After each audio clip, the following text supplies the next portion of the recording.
In case you missed our live stream of round one of the NFL draft on the Basement Brood Fantasy Football YouTube channel, here are some very exhausted, very hungry fantasy football reactions from round one of the NFL draft on, let's call it episode 14 and a half of Inside the 20 by Basement Brood Fantasy Football.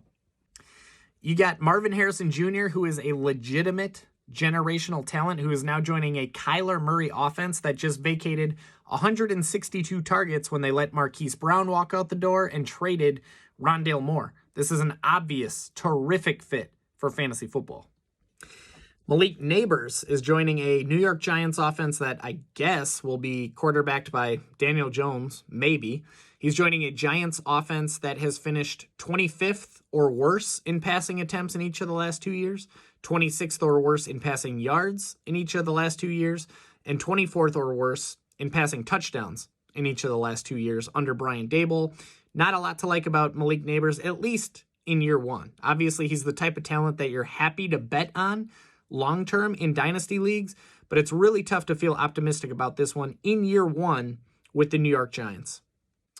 Now, working in Malik Nabers' favor, of course, is that he's arguably the only option in the passing game, and the Giants will probably be losing pretty frequently. So there's at least a good opportunity for him to get peppered with garbage time targets more than anything. But still, there's no way to look at Malik Nabers landing with the Giants as a good or exciting thing for fantasy football. Rome Odunze joining fellow rookie Caleb Williams in Chicago is great and really, really exciting for fantasy football long-term. But in year one, in 2024, there's not a lot to love there for Rome Odunze in 2024 fantasy football. He's going to be battling for targets with two behemoths in DJ Moore and Keenan Allen. Cole Kmet is still in town. And we can't forget that Caleb Williams is still entering year one as a rookie in the NFL. I'm all in on Rome Odunze as a top 3 dynasty rookie pick in dynasty leagues, but in year one, 2024 redraft leagues, this is more of a wait-and-see type of year for Rome Odunze. Brock Bowers going to the Raiders was arguably the most puzzling pick that I saw in round one. I mean, these Raiders just used the 35th overall pick on Michael Mayer from Notre Dame just last year. So now they have 2 tight ends that they've drafted within the top 35 picks in the last 2 years, joining a Aiden O'Connell or Gardner Minshew offense, battling for targets behind Devontae Adams and Jacoby Myers. Now, Brock Bowers is the type of talent that you bet on in dynasty leagues and pray that it pans out over the next several years. But in year one, there is not a window, not an obvious window to fantasy football relevance in year one. He's on my do not draft list this year.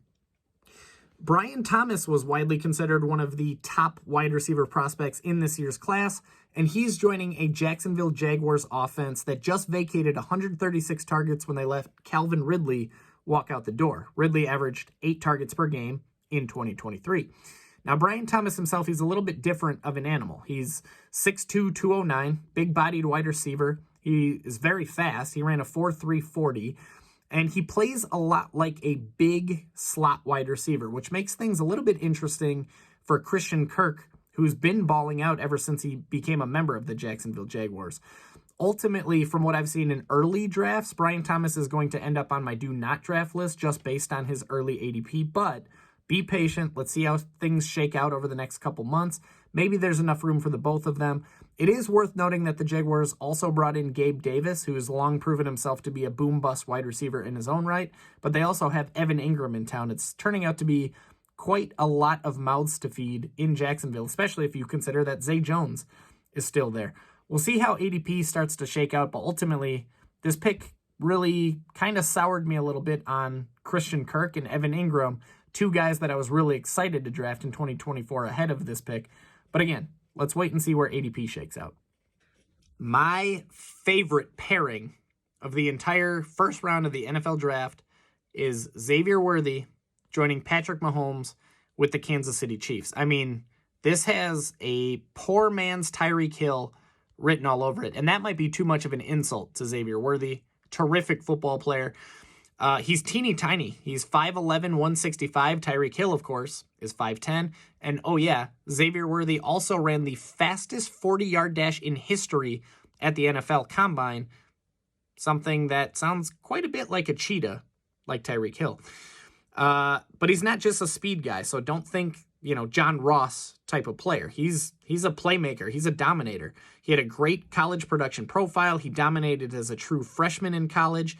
Now, physical corners did give him some trouble at the collegiate level, but when you're 5'11", 165, that's somewhat to be expected in the NFL. According to film guru John Chapman, Xavier Worthy's routes are incredible, and he has no issues going through traffic. He is a high upside pick if he can stay on the football field, and now he just joined a Patrick Mahomes offense who we've already seen thrive with a speedster such as Tyreek Hill. Absolutely love the pairing of Xavier Worthy and Patrick Mahomes for fantasy football. One of the most shocking picks of the first round of the NFL draft was when the 49ers selected Florida's Ricky Pearsall. Now, Pearsall's a bit of an older prospect. He's going to be 24 years old in September. He played 5 years of college football, but he is a guy who's likely to be ready to contribute right away, year one, day one, for an NFL team. Now, in college, he was used primarily as a slot wide receiver, and quite frankly, he plays like one. John Chapman, who I already mentioned is a film guru, is also, ironically, the host of the 49ers Rush podcast, and he says that Pearsall is one of the best route runners in this year's draft. He has great hands, and this selection really, really makes you wonder what the 49ers have up their sleeve with either Brandon Ayuk and or Deebo Samuel moving forward. But this pick, because Ricky Pearsall was expected to go possibly in the 3rd round, and instead he went 31 overall, this pick screams like it's one that Kyle Shanahan banged the table for. This seems like the type of pick where Kyle Shanahan found what he wanted, saw a guy he wanted, and had a scheme, had a plan in mind for Pearsall when he made that pick. If there's one coach in the NFL that you can back reaching for a specific type of talent, it's Kyle Shanahan. There's no better schemer in the NFL than Shanahan, and I'm really interested to see what he has up his sleeve, what he has in mind for Ricky Pearsall in 2024. And then arguably the most underwhelming pick of the first round was when the Carolina Panthers selected Xavier Legette out of South Carolina. Now, Legette had a very, very terrifying college production profile over the first 4 years of his career before he finally broke out in 2023. John Chapman said the film tells him that his routes need some work and he runs a very, very limited route tree.